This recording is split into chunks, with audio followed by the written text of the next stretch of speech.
Bonjour amis voyageurs. Après 2 mois passés en Australie, on est de retour en Indonésie sur l'île de Bali. Là, on est à Sidaman dans les terres, entouré par des rizières et on va découvrir tout ça. Allez, c'est parti!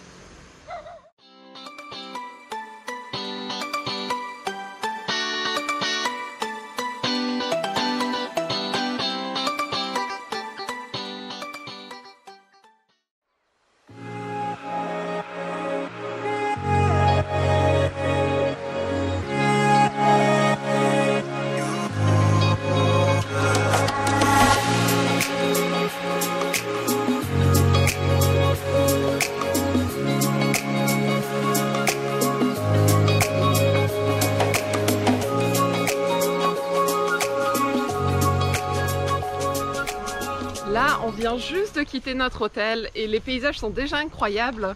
Par contre, il faut savoir qu'on est fin novembre là actuellement et c'est la saison des pluies à Bali. Donc à savoir la saison des pluies, il ne faut pas s'imaginer que c'est typhon, il pleut, tempête sans arrêt, pas du tout. Comme vous voyez là, il fait beau et on a chaud. Par contre, c'est plus couvert et oui, on va se prendre des averses de temps en temps.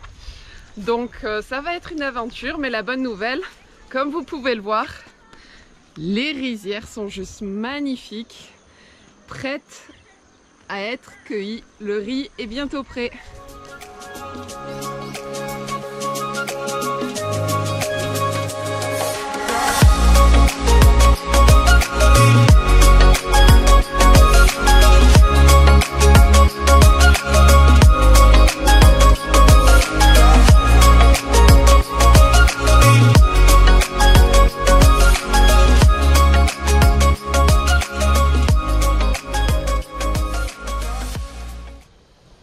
À certains endroits, ils commencent déjà à ramasser le riz. Donc je vais vous mettre une image juste derrière, comme ça vous verrez comment c'est fait. Ils coupent le riz, toutes les tiges, et c'est remué sur des filets. Et c'est comme ça qu'ils récupèrent juste les grains de riz qui sont ensuite mis à sécher. Et c'est comme ça que ça arrive dans vos assiettes.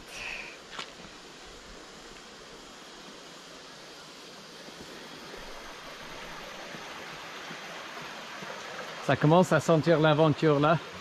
On a déjà traversé une partie qui était bloquée par un arbre. Et là, il faut surmonter ça.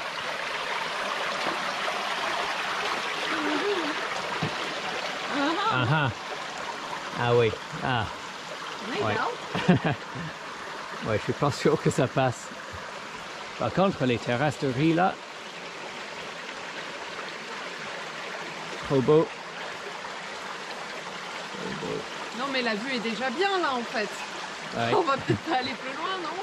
On va peut-être faire demi-tour. Parce que regardez, ça tombe là. Hein? Oui. Oui, au moins 20 mètres là. Ouais, peut-être pas, non. Non. Allez, demi-tour. Et voilà, c'est trop beau.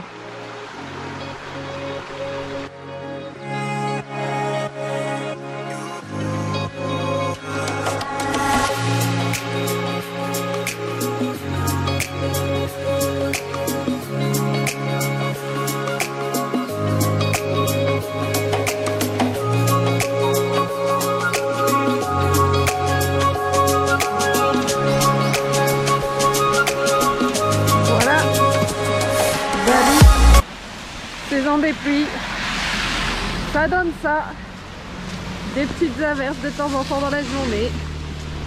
Le secret c'est d'avoir toujours son imperméable avec soi et accepter le fait de marcher sous la pluie, ma foi. Au moins il fait pas froid. Allez, on rentre à l'hôtel.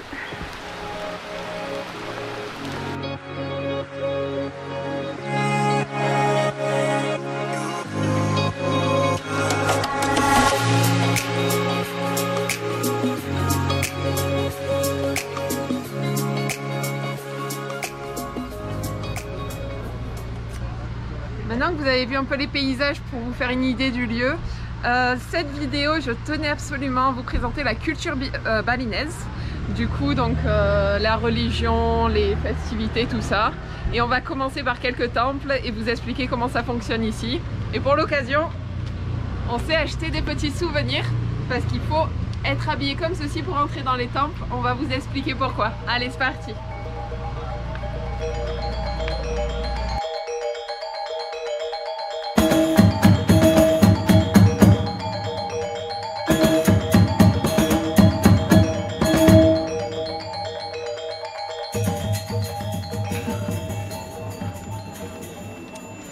Donc pour vous mettre en contexte comment la religion est devenue ce qu'elle est sur Bali, à la base l'Indonésie entière était hindouiste et bouddhiste jusqu'à l'arrivée des musulmans.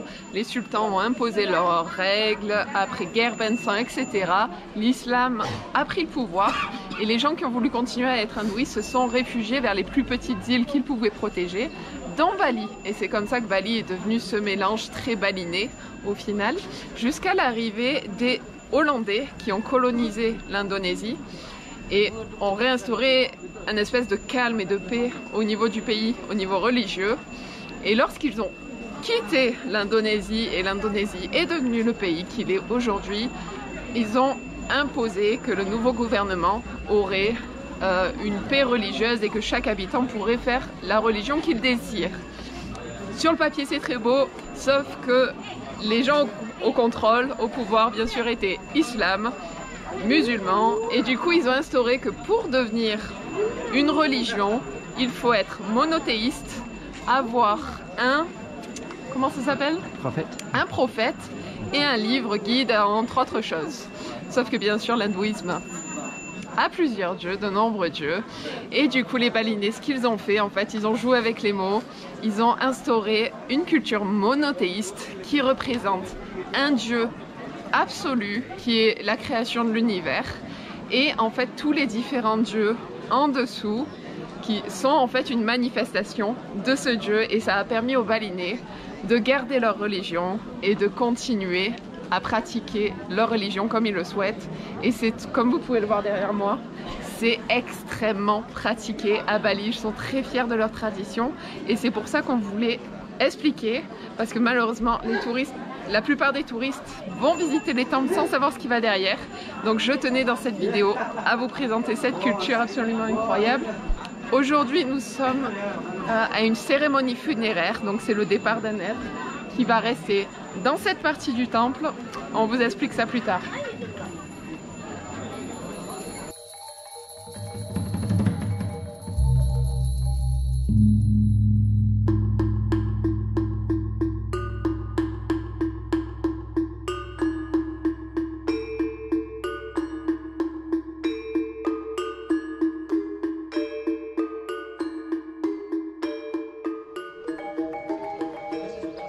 Nous venons d'arriver au temple de Besakih, qui est le temple le plus sacré de Bali et le plus grand complexe. Il y a à peu près 22 temples ici, dont 18 ouverts aux touristes. Et ce temple se situe sur la côte du volcan Agun, qui est le volcan le plus sacré de Bali. C'est un volcan actif. Il a tué à peu près 1700 personnes il y a 60 ans de ça. Mais il a épargné le temple, donc vraiment les gens considèrent ce lieu sacré, protégé des dieux. Et on va vous expliquer un petit peu comment marche l'architecture des temples. Allez, c'est parti!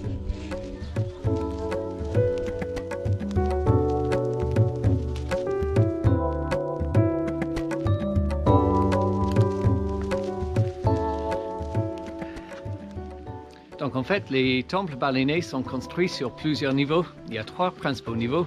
Les niveaux inférieurs, c'est associé avec des démons et avec Shiva, le destructeur. Après, on remonte dans les niveaux du milieu. Ça, c'est les niveaux associés avec la terre et avec Vishnu. Et puis au final, on remonte au sommet et le niveau côté montagne, qui est le royaume des cieux. Et ça, c'est associé avec Brahma. Le créateur. Le créateur, oui.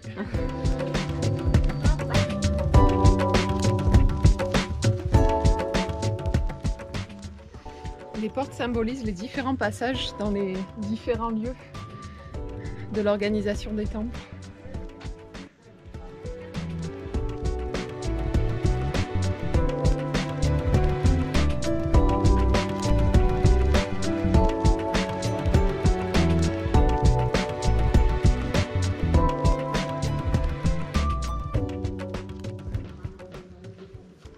Ces bâtiments que vous trouvez dans les temples balinais représente, en fait chaque étage, le nombre d'étages représente le nombre un certain dieu, et c'est toujours des nombres impairs. Me demandez pas pourquoi.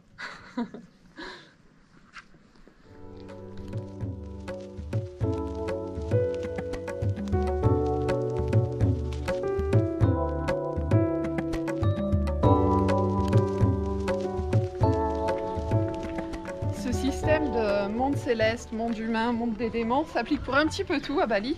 Comme le corps humain en fait, la tête est considérée divine et c'est pour ça qu'il est extrêmement impoli de toucher la tête d'un baliné, c'est quelque chose à ne pas faire absolument. Le corps est considéré comme neutre, le tronc, et en dessous des jambes c'est considéré comme impur. Donc les pieds, les jambes c'est considéré comme impur et c'est pourquoi il faut les cacher et porter un sarong. C'est le pourquoi des sarongs. Ce temple est vraiment très beau, il mérite une visite. Par contre, normalement, au prix du ticket qui est assez cher, il y a un guide inclus, sauf que guide inclus qu'il faut payer après et dont les dires sont assez discutables, on va dire.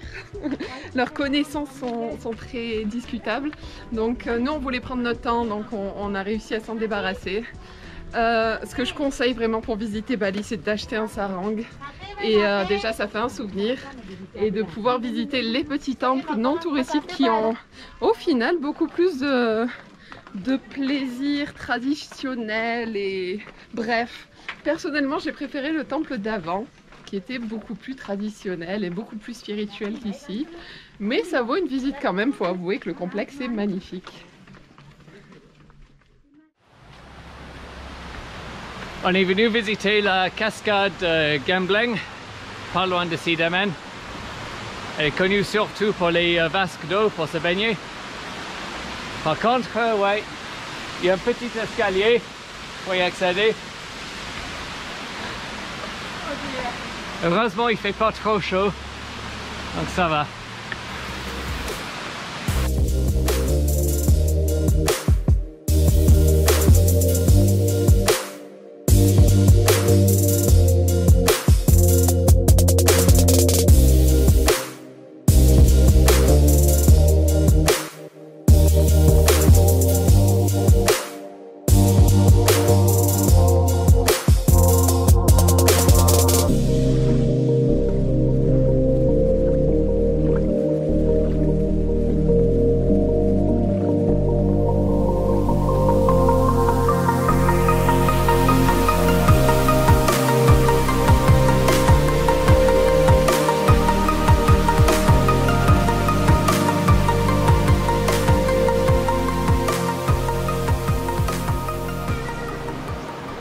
Il est 7 h du matin et comme vous pouvez le voir, il fait vraiment pas beau aujourd'hui. Il fait bien gris. On a eu de la grosse pluie tout l'après-midi hier. Pour nous c'est pas bien grave vu qu'on a pas mal de boulot à rattraper, moi en édition photo, vidéo et Owen sur ses projets. Et Sidaman, il y a pas mal de bijoutiers qui vous proposent de... vous pouvez acheter des bijoux, mais vous pouvez aussi faire vos propres bijoux. Donc c'est une activité que beaucoup de touristes font. On a décidé de ne pas la faire nous-mêmes parce qu'on a déjà nos alliances qu'on a trouvées à Yogyakarta. Donc on n'était pas très intéressés. Et on a peut-être trouvé une petite perle cachée dont je n'avais jamais entendu parler ailleurs. Et on va aller faire cette activité aujourd'hui, je vous en dis pas plus. Allez, c'est parti! Je viens d'arriver, c'est bien dans les montagnes, la route d'accès. C'était compliqué. Après la pluie sur une route glissante, une pente de malade, le scooter il n'est pas arrivé, j'ai dû finir à pied. Donc je suis fatiguée avant même d'être arrivée, c'est parfait. Allez, on va vous expliquer ce qu'on est venu faire ici. Donc on est à la distillerie de vin de palmier de Talibeng. Et là, on commence la visite par regarder le mec qui grimpe dans l'arbre, c'est un cocotier. Et en fait, c'est la fleur, il coupe le fleur ou la feuille exactement pour récupérer le vin de palme nature de base. Il va l'huile de palme en fait. C'est pas l'huile. Oui, Non, non, pas l'huile, c'est une espèce de sève qui est dans le palmier. Et ensuite, ça va être distillé pour faire l'arak. Prochaine étape.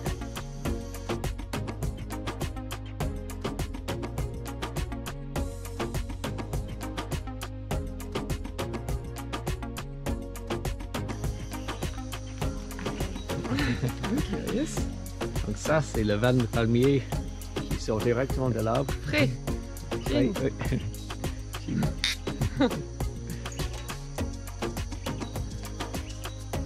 Ah, c'est bon. Oh, it's good. It's very good. Ah, je savais pas à quoi m'attendre et comment tu décrirais le goût? Sucré? Sucré et légèrement, déjà légèrement fermenté. Oui, légèrement fermenté. Oui, c'est très bon. Donc, une fois cette sève de palme récoltée, elle est laissée 2 à 3 jours à fermenter ici.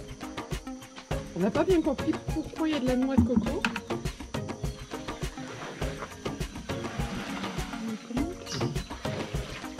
Donc oui, c'est...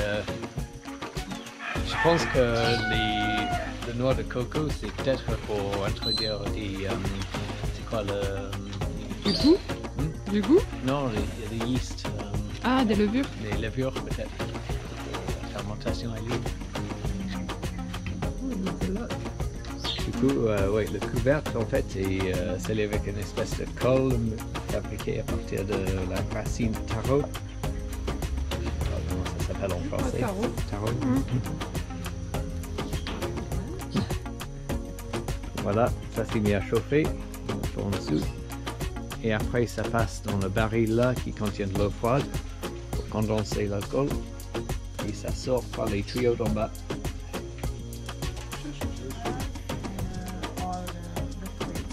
All fruits, yeah. Donc, ouais, après la distillation, ça c'est le produit fini. Ça c'est l'arak à 40 degrés d'alcool. Il est 8 h du matin. Oui. Et ça sent sucré. Sucré, peu fumé. Mais c'est fort. Oh, that's strong. You wouldn't say from the smell. Non. From the... Quand ça, on le sent, ça sent sucré, ça sent une liqueur, mais pas très forte. Et d'un coup, vous essayez, ça fait fondre les dents. Pas, bon. pas autant que la rakia albanaise. Oui, non, là c'est bien fait. De baignoire. Voilà, c'est une courte visite qui permet de voir comment ils fabriquent le vin de palme dont on avait entendu parler, on n'avait aucune idée du goût. Et quand vous faites la visite, vous repartez chacun avec une bouteille. Bon, c'est assez fort, donc je pense que les bouteilles, elles vont nous durer pendant 1 ou 2 mois là. Donc c'est un bon achat, j'ai envie de dire. Et vous repartez surtout le ventre vraiment plein parce que entre les patates douces, l'alcool et une coconut, croyez-moi que là, au niveau du petit-déj, on est plein. Donc c'était vraiment sympa de voir comment ils fabriquent ça avec juste ce qu'ils ont dans leur jardin. Voilà. Allez, on va reprendre la route.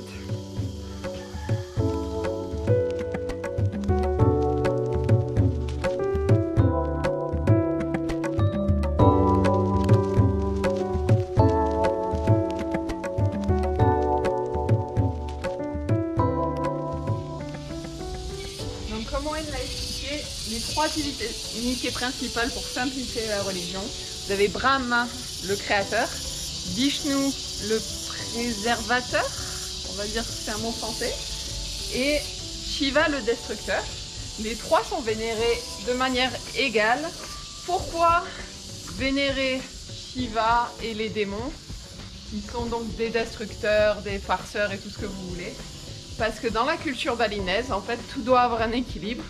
C'est un petit peu le même concept que la culture bouddhiste, où la lumière engendre l'ombre et tout cet équilibre-là. Donc pour eux, les démons, le monde du mal, tout ça, ça doit être en équilibre avec le monde des dieux et le monde des humains, tout doit être équilibré. Et c'est pour ça que malheureusement ici il n'y en a pas, mais on retrouve très souvent sur des statues des symboles en damier noir et blanc qui symbolisent de manière égale la lumière, l'ombre, le bien, le mal, etc.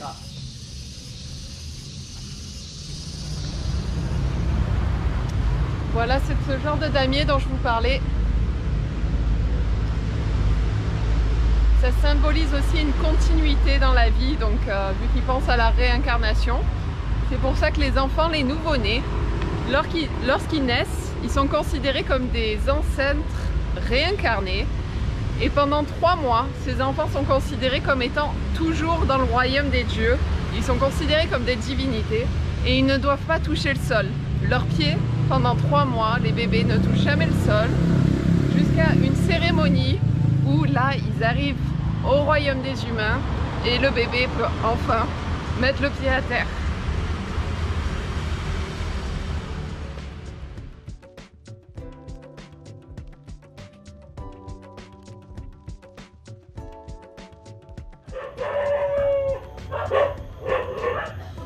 Un peu de bruit de fond.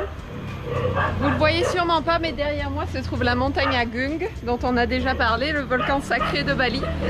Et dans la tradition, les temples, le cœur du temple, donc la partie céleste, doit se trouver face à la montagne et la porte d'entrée fait face à la mer de l'autre côté.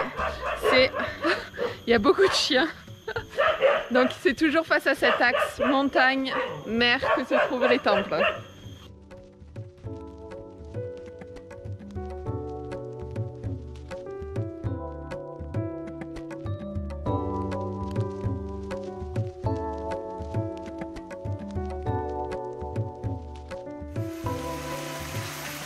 Faites attention à la transpiration, il fait très chaud, très humide. Nous sommes au temple de Goa Gaja et ici, comme vous pouvez voir, il y a des sources d'eau où les gens viennent se purifier. Les Balinais donnent beaucoup d'importance à l'eau dans leur vie, la nature en général. Comme cet arbre qui a 500 ans, ce genre d'arbre est sacré pour les Balinais. Comme je disais, ils portent une grande importance à la nature, ça fait partie de leur religion, de leur manière de penser, que l'homme est aussi important de la nature. Pas pour autant que des fois l'argent ne l'emporte pas, mais en théorie c'est ça. Et dans ce temple vous avez également une grotte pour les offrandes, avec à côté des statues pour les femmes qui souhaitent, les couples qui souhaitent avoir des enfants. Ils viennent prier ici et d'autres personnes vont dans cette grotte. Il y a des temples également. Et comme je le disais, l'eau c'est pour se purifier. Ça permet de se laver l'esprit. Donc les Balinais viennent ici et se lavent le visage avec cette eau sacrée.